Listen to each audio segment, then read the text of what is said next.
News 18 প্রাইমে আরো একবার আপনাদের স্বাগত। আপনাদের সাথে রয়েছি আমি প্রিয়াঙ্কা। শুরুতেই আপনাদেরকে দেখাবো আজ সাংগঠনিক বৈঠকে শুভেন্দু অধিকারী বিস্ফোরক মন্তব্য করেছেন। শুভেন্দুর সংখ্যালঘু বার্তা, আর বলবেন না সবকা সাথ সবকা বিকাশ, নো নিড সংখ্যালঘু মোর্চা। সাংগঠনিক বৈঠকে শুভেন্দু অধিকারীর বিস্ফোরক মন্তব্য শোনাবো আপনাদের। আমিও বলেছি রাষ্ট্রবাদী মুসলিম, আপনারাও বলেছেন সবকা সাথ সবকা বিকাশ। আর বলবো না, বলবো जो हमारे साथ हम उनका साथ, सबका साथ सबका विकास बंद करो, नो नीड সংখ্যালঘু মোর্চা। এটা তো সরাসরি প্রধানমন্ত্রী নরেন্দ্র মোদী, বিজেপি সরকার বা বিজেপি দলের স্লোগানের বিরোধিতা, সবকা সাথ সবকা বিকাশ। আমরা তো বারবার বলেছিলাম এটা ভুয়ো, এটা হচ্ছে না।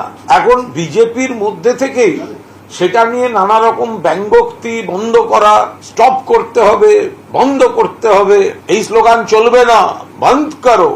নরেন্দ্র মোদীকে তার দলের মধ্যে থেকে শুনতে হচ্ছে তার স্লোগান চলবে না।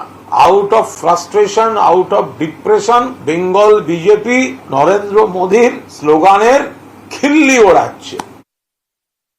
আসলে এই দলটাই আরএসএস এর দ্বারা পরিচালিত একটা দল, যারা হিন্দু, মুসলমান, শিখ, ইসাই সবার মধ্যে ভাগ করতে চায়, ভারতবর্ষকে ভাগ করতে চায়। যখন স্বাধীনতা আন্দোলন হচ্ছিল তখন ওনাদের পূর্বসূরীরা, উনি যে দলটা করেন, তারা ব্রিটিশদের সঙ্গে ঘুরে ফিরে বেড়াতো, তাদের সহযোগিতা করতো, তাদের দালালি করতো। আসলে স্বার্থে হারতে এখন ফ্রাস্ট্রেটেড হয়ে গেছে। ভারতবর্ষের মানুষ রিজেক্ট করেছে, এবার বাংলার মানুষও রিজেক্ট করবে। এই রকমের মনোভাব ওর আছে, মানে এটা ওর যারা দিল্লির বস তাদের মনোভাব। বিজেপি আলটিমেটলি গোটা দেশে একটা বিভাজনের রাজনীতি করছে। এই পথে চলতে গিয়ে কখনো মমতার সঙ্গীদের সঙ্গে নিয়ে বিজেপি করবে, কখনো তাদের সঙ্গে বিবাদ হবে। তাতে দেশের মানুষের জীবন জীবিকা, রুটি রুজির সমস্যা মেটাবার ক্ষেত্রে কোনো ভূমিকা ওদের আছে বা থাকবে এটা মনে হয় না। শুভেন্দুর মন্তব্যের সমালোচনায় বিজেপি নেতা রাহুল সিনহা।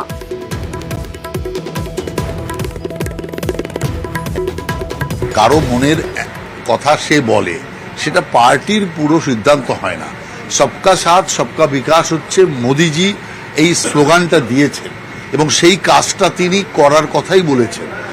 অতএব এটা কেন্দ্রীয় একটা চিন্তা, সেই চিন্তার যদি কোনো পরিবর্তন করতে হয় তো কেন্দ্রীয় পার্টি সেই চিন্তার পরিবর্তন করবে। বিতর্ক দানা বাঁধতেই ব্যাখ্যা শুভেন্দু অধিকারী।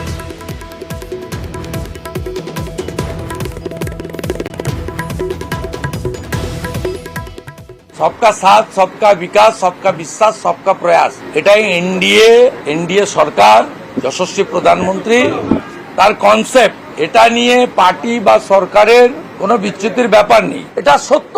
শুধুমাত্র সনাতনী হিন্দুরাই বিজেপিকে ভোট দিয়েছে, সংখ্যালঘু বিশেষ করে মুসলিমরা বিজেপিকে ভোট দেয়নি। সেই কারণে আমি রাজনৈতিক আমার অ্যাঙ্গেল থেকে বলেছি, এর সঙ্গে ভারত সরকার বা জনপ্রিয় প্রধানমন্ত্রীর সবকা সাথ সবকা বিকাশ সবকা বিশ্বাস সবকা প্রয়াস এই স্লোগানের কোনো সম্পর্ক নেই। যে আমার সাথে আছে আমি তার সাথে আছি। এটা ভারতীয় জনতা পার্টির মেম্বারশিপ দেওয়ার ক্ষেত্রে হতে পারে, ভারতীয় জনতা পার্টির পদাধিকারী কার্যকর্তা নির্বাচনের ক্ষেত্রে হতে পারে। এর সঙ্গে এনডিএ সরকার প্রধানমন্ত্রীর স্লোগানকে দয়া করে মেলাবেন না। বিজেপির রাজ্য শীর্ষ নেতৃত্বের ভূমিকায় প্রশ্ন। ব্যর্থ নেতৃত্বকে টার্গেট বিষ্ণুপুরের সাংসদ সৌমিত্র খাঁয়ের। সাংগঠনিক দুর্বলতা নিয়ে নেতৃত্বকে নিশানা। লোকসভায় বিজেপির ভরাডুবিতে সরব সৌমিত্র অর্জুন।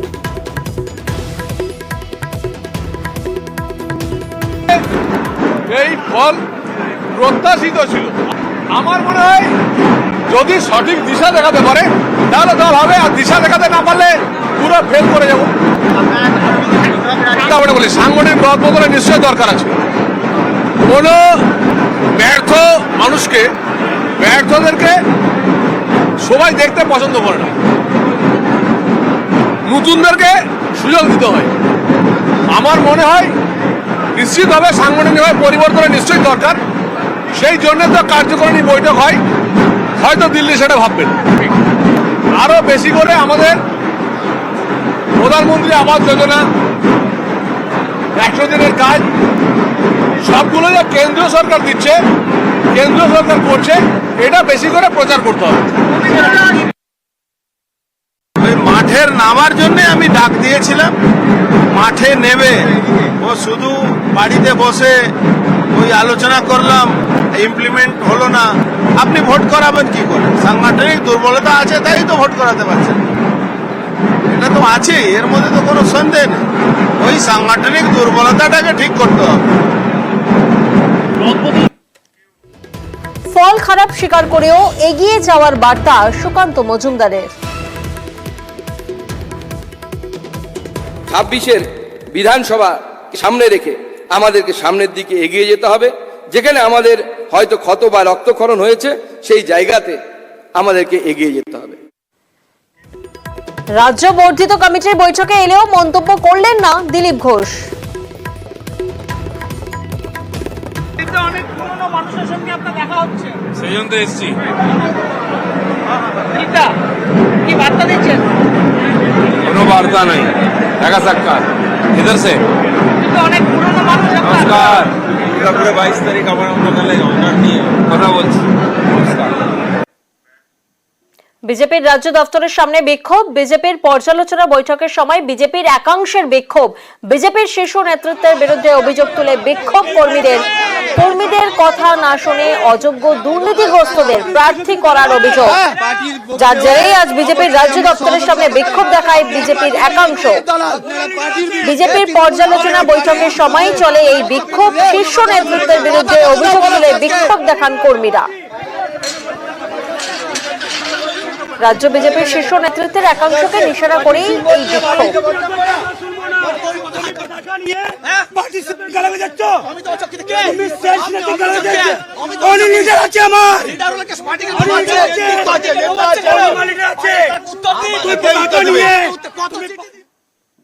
নিরাপত্তা রক্ষীকে ধাক্কা কালনা পুরসভার চেয়ারম্যানের। পুরাতত্ত্ব বিভাগের নিরাপত্তা রক্ষীকে ধাক্কা। আর সোশ্যাল মিডিয়ায় সেই ভিডিও ভাইরাল হয়েছে। সেই ভিডিও ভাইরাল হতেই বিতর্ক শুরু। দেখুন, নিরাপত্তা রক্ষীকে ধাক্কা মারছে কালনা পুরসভার চেয়ারম্যান। ধাক্কা মারছেন পুরাতত্ত্ব বিভাগের নিরাপত্তা রক্ষীকে। আর এই ভিডিও ভাইরাল হতেই কিন্তু বিতর্ক দানা বেঁধেছে। আপনি এরকম করতে পারেন না। কালনার রাজবাড়ী বালাজি মন্দির এলাকার ঘটনা।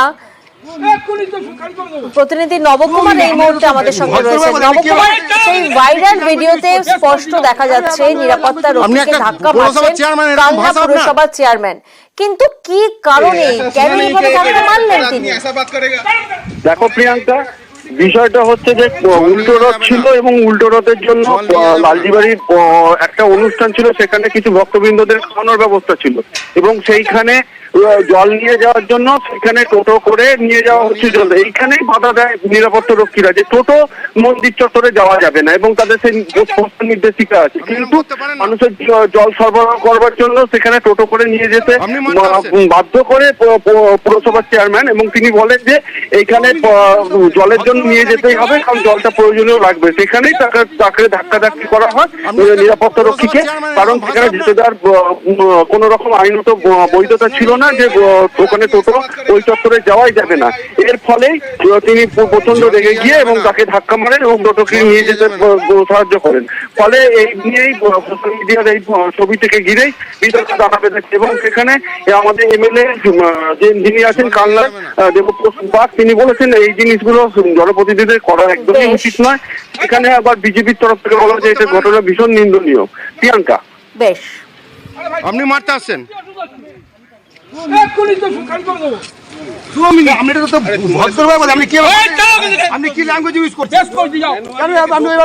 আপনি একটা পৌরসভার চেয়ারম্যান, এরকম ভাষা আপনার?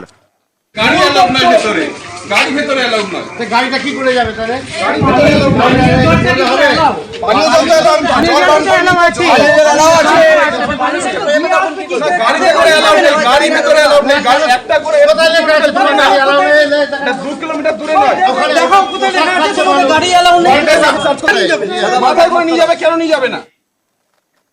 ও হচ্ছে সিকিউরিটি গার্ড, অর্থাৎ এটাই পালন করবে। জল নিয়ে টোটো নিয়ে ঢুকছে, যথারীতি নিরাপত্তা রক্ষী সে বাধা দিয়েছে। সে বাধা দিলে পরেই তাকে মারধর করা হয়েছে। একজন পর্যটককে পিটিয়েছিল এই আমাদের পরবর্তী আনুগত্য 23 সালে। এটা মারের সামিল, ধাক্কা দেওয়া মানে মারের সামিল, আইনকে হাতে নেওয়া। দল এ ধরনের মন্তব্য সমর্থন করেন না বলছেন তৃণমূল বিধায়ক দেবপ্রসাদ বাগ।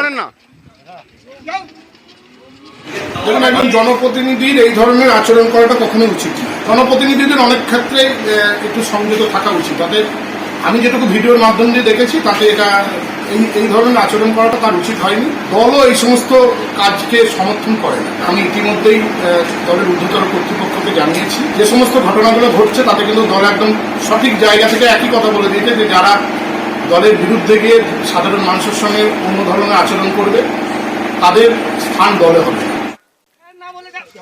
তৃণমূলের জনপ্রতিনিধির থেকে এর থেকে বেশি কি আশা করা যায় বলছেন বিজেপি নেতা সুভাষ পাল।